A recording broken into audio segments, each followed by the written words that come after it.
हम पढ़ने जा रहे हैं न्यू इंडिया लिटरेसी प्रोग्राम के बारे में। ठीक है, सो पीआईबी में एक न्यूज़ आई थी कि एक लिटरेसी वीक ऑर्गेनाइज किया गया है 1 सितंबर से लेकर 8 सितंबर तक। ठीक है, क्यों क्यों क्योंकि 8 सितंबर को इंटरनेशनल लिटरेसी डे पड़ता है। इंटरनेशनल लिटरेसी डे पड़ता है 8 सितंबर को, ये डेट याद रखिएगा। और ये जो लिटरेसी वीक ऑर्गेनाइज किया गया, ये किया क्यों गया, बेसिकली किस बेसिक ऑब्जेक्टिव से। तो गवर्नमेंट ना एक एक इनिशिएटिव लेके आई है। इस इनिशिएटिव का नाम है उल्लास इनिशिएटिव। इसके बारे में अवेयरनेस जनरेट करने के लिए ये लिटरेसी वीक ऑर्गेनाइज की गई थी। उल्लास का फुल फॉर्म क्या है? Understanding of life long learning for all in society.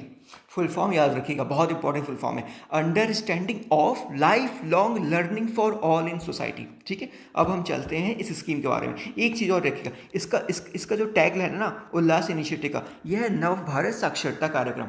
नव भारत साक्षरता कार्यक्रम। अब हम चलते हैं स्कीम के बारे में। देखिए, ये स्कीम आई थी 2022 में, 2022 में आई थी, 2027 तक ये स्कीम चलने वाली है। न्यू इंडिया लिटरेसी प्रोग्राम आई थी 2022 में। इस 2022 को याद रखने का कोई तरीका है? देखो, इमेजिन करो, शिक्षा क्या है? शिक्षा एक सोशल कैपिटल है। ठीक है, ये देश कितना आगे जाएगा ये इस बात पर निर्भर करता है कि इस देश की जनता कितनी ज़्यादा शिक्षित है कि नहीं है ना। तो शिक्षा हमें दूसरों को देनी है, शिक्षा बच्चों को देनी है, शिक्षा बड़ों को देनी है। शिक्षा दो मतलब दो समझ रहे हो? दो मतलब 2022।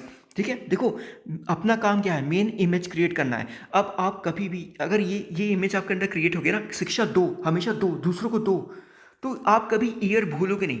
ठीक है, इसलिए इसे बेवकूफ़ी वाला एग्जांपल देता हूँ मैं, लेकिन आपको याद हो जाता है इससे, यकीन मानो आपको इससे याद हो जाएगा। ठीक है, ओके।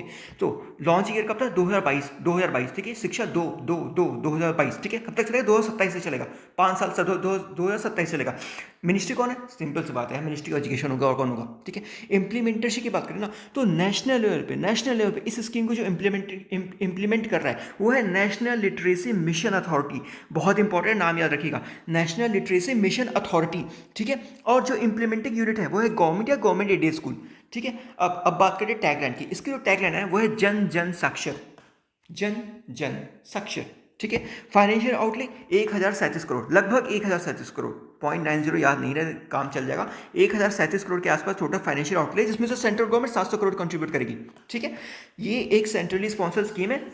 जो डिस्ट्रीब्यूशन है वो हम जानते हैं 60-40 का between normal state, general state और जो यूनियन टेरेटरी है विथ लेजिस्लेचर। अगर यूनियन टेरेटरी में लेजिस्लेचर है, ठीक है, तो 40% यूनियन टेरेटरी को देना पड़ेगा और 60% सेंट्रल गवर्नमेंट देगी। अगर यूनियन टेरेटरी में लेजिस्लेचर नहीं है तो 100% सेंट्रल गवर्नमेंट देगी। और जो नॉर्थ ईस्टर्न रीजन है, जो हिमालयन रीजन है, 90-10 के रेशियो में वो होगा, डिस्ट्रीब्यूशन होगा। ठीक है, चलो बेसिक ऑब्जेक्टिव की बात करें तो बेसिक 5 ऑब्जेक्टिव है, 5 ऑब्जेक्टिव। पहला, foundational literacy and numeracy. Foundational literacy और न्यूमरेसी मतलब व्यक्ति को पढ़ना आना चाहिए, लिखना आना चाहिए और थोड़ा बहुत कैलकुलेशन करना आना चाहिए। ये है फाउंडेशनल लिटरेसी न्यूमरेसी। अब फाउंडेशन लिटरेसी न्यूमरेसी सीख गया, अब कुछ क्रिटिकल स्किल्स हैं जिसको सीखना ही सीखना है। पहला, जैसे फाइनेंशियल लिटरेसी।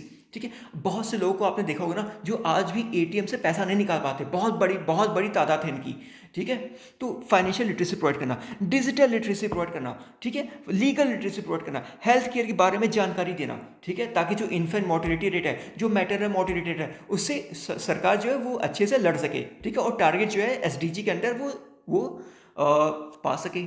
ठीक है चलो, तो फाउंडेशन लिटरेसी देख लिया, क्रिटिकल स्किल देख लिया। तीसरा ऑब्जेक्ट क्या है? वोकेशनल स्किल प्रोवाइड करना। वोकेशनल मतलब स्किल प्रोवाइड करना ताकि उनको जॉब ठीक ठाक मिल सके। ठीक है, चौथा ऑब्जेक्ट है बेसिक एजुकेशन। देखो, फाउंडेशनल लिटरेसी, बेसिक एजुकेशन जो है, फाउंडेशन लिटरेसी तो करेगा, साथ में ये मिडिल और सेकेंडरी स्टेज पे कवर करेगा।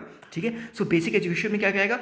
ये प्रिपरेटरी स्टेज आएगा, मिडिल स्टेज आएगा और सेकेंडरी स्टेज आएगा। लास्ट कॉन्टिन्यूइंग एजुकेशन, मतलब एजुकेशन हमेशा लाइफ लॉन्ग लर्निंग एक्सपीरियंस होनी चाहिए। और लास्ट का फुल फॉर्म देखा था ना, लाइफ लॉन्ग, तो एक तरह से कॉन्टिन्यूइंग एजुकेशन इसका ऑब्जेक्टिव है, लाइफ लॉन्ग से समझ सकते हो। ठीक है, चलो बात करते हैं टारगेट का। 5 साल तक ये स्कीम चलेगा, तो 5 साल में 5 करोड़ तक के लर्नर तक इस ऑब्जेक्टिव है कि 5 करोड़ तक के लोगों को इस स्कीम के जरिए पहुंचा जाए। मतलब 1 साल में 1 करोड़ लोगों को कवर करना है using online teaching, learning and assessment system.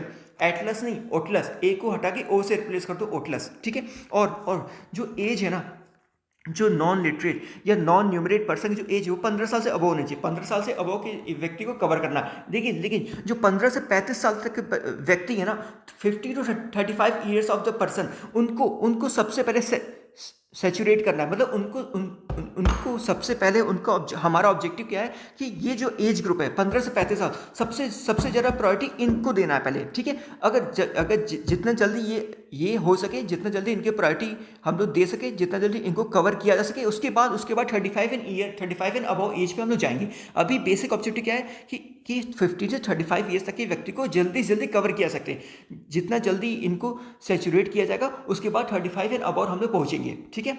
Way basically 15 and years के अबव है ही, ठीक है। चलो की फीचर की बात करें, देखो ये हमेशा ऑनलाइन मोड में है, ऑफलाइन मोड में नहीं है। कुछ बेसिक ट्रेनिंग के लिए भले ही ऑफलाइन हो सकता है, ठीक है, लेकिन बेसिकली ऑनलाइन मोड में चलेगा। और एक दीक्षा प्लेटफॉर्म है, ठीक है, दीक्षा प्लेटफॉर्म वॉलंटियर्स के थ्रू चलेगा। और वॉलंटियर कौन हो सकते हैं? जो क्लास 5th और अबव के हों वो वॉलंटियर कर सकते हैं, ठीक है।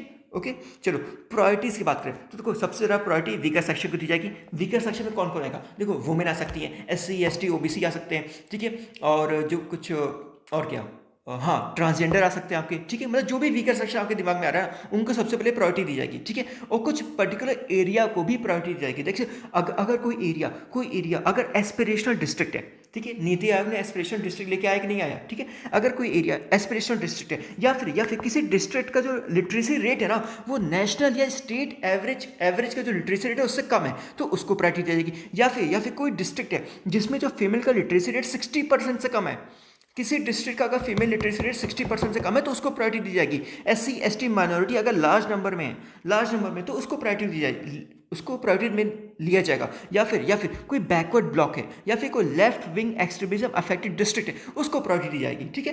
तो इसमें आप ये याद रखिएगा फीमेल लिटरेसी रेट 60% से कम है तो उसको प्रायोरिटी दी जाएगी। बाकी सब आप लोग गेस कर लोगे आराम से ऑप्शन देख के, ठीक है। चलो एक बड़ी इंपॉर्टेंट चीज़ है कि जो एडल्ट एजुकेशन, जिसको पहले हम एडल्ट एजुकेशन बोलते थे ना, उसको अब रिप्लेस करके एजुकेशन फॉर ऑल कर दिया गया है, ठीक है। So adult education has been replaced by education for all, ठीक है। और एक बहुत इंपॉर्टेंट कंसेप्ट है, इसको याद रखिएगा, एक सामाजिक चेतना केंद्र खोला जाएगा।